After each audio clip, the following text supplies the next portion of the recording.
Welcome back to another episode of Morning Coffee. I'm your host, Rick Alexander. You guys can interact with me or follow me at @RickAlexander_ or at the Morning Coffee Podcast on Instagram. Now, if you're getting a lot from this show, if it's changing your life or even changing the way that you look at your life, it would mean the world to me if you would head to iTunes and give us a 5-star review so that we can continue to climb the charts and get this information to more and more people. Over the last year and a half, I've focused my work on the story that we tell ourselves about our lives. Your entire life is a bit of a story that you're telling yourself. And if you could tell yourself a different story, you could probably change your life quite a bit. And so I did that work for the release of my newest book, which is coming out in early 2020. But getting excited for that release, I actually wanted to go through a lot of the information that I had learned, a lot of my notes, and synthesize it into maxims, which is what we're getting into today. I've got 21 maxims to maximize your life, and what these are is just things that seem to be true about the human experience. And if you could understand how they are true, you could understand how they could change your life.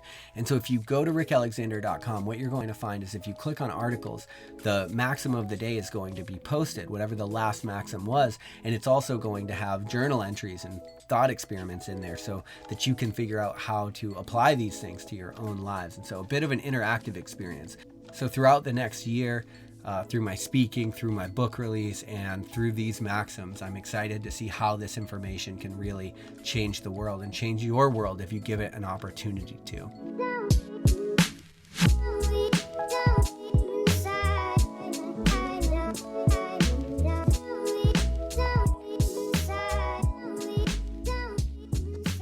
One of the focuses of my work in the last year and a half has been on the moment. And of course, there's not some new wisdom that says the moment is where you should be. But as humans, we are constantly at the mercy of our thoughts about what's transpired and what has yet to come, right? And so regardless of the fact that the present moment almost always contains everything that we need to know, we still find ourselves in these loops of thought, which is why I continuously talk about coming back to the moment. Because where you are, whatever moment you're in, whatever season in life you're in, whatever time period you're in, wherever your feet are right now, it actually offers you far more information that you can use to change your life than where you're not.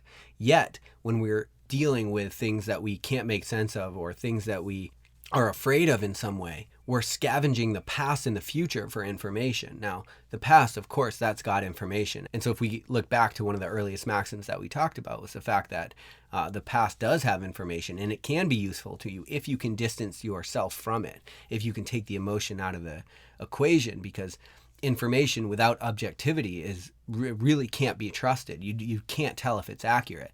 And so a lot of us are spending our time sort of thinking through the past and thinking through the future, but because we don't have any objectivity to that information, it's not accurate. It's not teaching us what we need to know to be here now. And what you really want is information that teaches you how to be here now, because you're here now.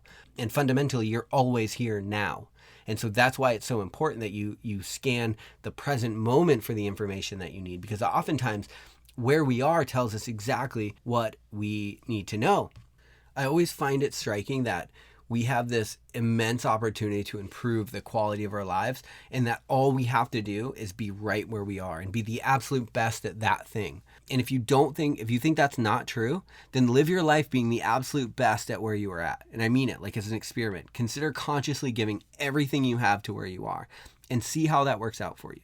When you live this way, you see how odd yet also tragic it is that we would ever wish for anything other than this moment. As you start to engage with reality in a place that your feet actually are, then you start to realize, like, this is everything that I've been missing in my life. Like all of the things that I think are going to complete me and the things that I think I need and the marketers that I listen to and the propaganda that I listen to about how I'm not good enough and I'm not complete and I need something else to be whole.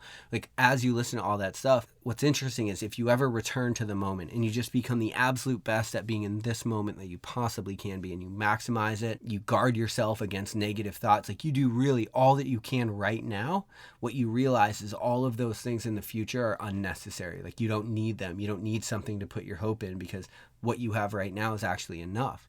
But what happens is we still have this thinking brain, and it's hellbent on analyzing and worrying. And I suppose this is why we can say a million times that life is about the moment, and after each one, someone will say, yeah, but what about the future? Or what about your plans? Or what about your goals? And what I would say is that if you fully maximize the moment, you like really consciously choose to be where your feet are, the future actually takes care of itself as it becomes the present, right? And so that's what you begin to understand. And so this isn't about not setting goals or not like having thoughts for the future. It means that you're not going to solve all of your problems by constantly thinking about the future or the past, right? You're going to solve your problems by being really good where you are right now. And also, you'll find that a lot of the problems that you're beating yourself up about or worrying about actually aren't problems right now. And so there's no reason to worry about them. Again, if you become the best you right now, it changes the landscape in which you're living your life, because a lot of the things we worry about are things that haven't happened or things that already happened. It's like, well, are you maximizing the moment? Because if you are, you might realize that there's actually no need to worry about a lot of those things. And so again, it doesn't mean that we shouldn't use our brains to plan for the future. I'm saying that we shouldn't use our brains for about half of the shit that we actually use our brains for. Your incessant loops of worry don't necessarily count as planning for the future. And so as a rule, we should only worry once we can be sure that we've done everything that we can right now. Do the people you're interacting with know that you love them? Does your partner know beyond the shadow of a doubt that he or she is the most appreciated thing in your life? Are they the most appreciated thing in your life? Does your work get the best from you? Or the stressed out version of you that doesn't really know why they chose their current job? All of these little things, you can't overlook anything. If you're going to choose to live in the moment, then you have to fully embrace it. You have to fully take ownership over it.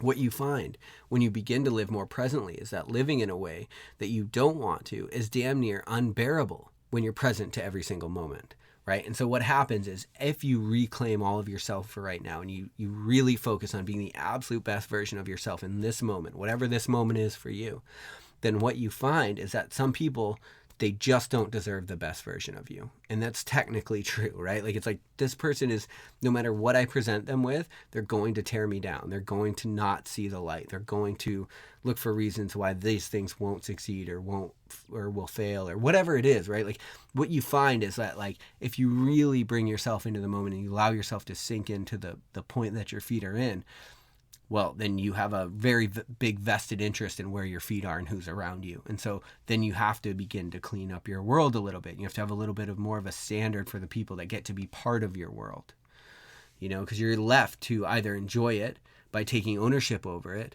or enjoy it by letting go and pivoting, right? And so you either take this where you're at and you make it the absolute best it can be because that's where you get to be and that's the world you live in, or you just let it go and pivot knowing that sometimes people and things don't deserve the best of us. I know that personally I've been in a few relationships where we were both worried about the future and then chose to let that get the best of our present, right? And so it's like we both had these sort of worries about what was going to transpire in the future. And instead of just like choosing each other in that moment, we end up, again, you're solving for the wrong problem. The problem is you're here now and you got to figure out how to be here now, not later.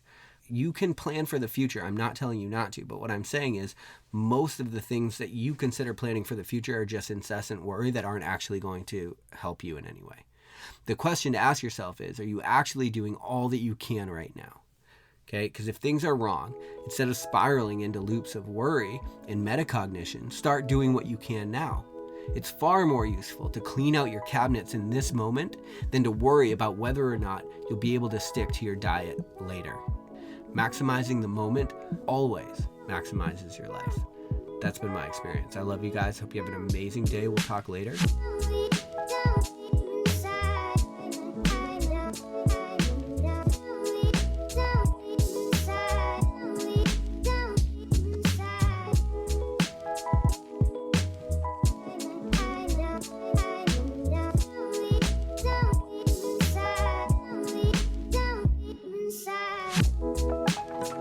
Your heart,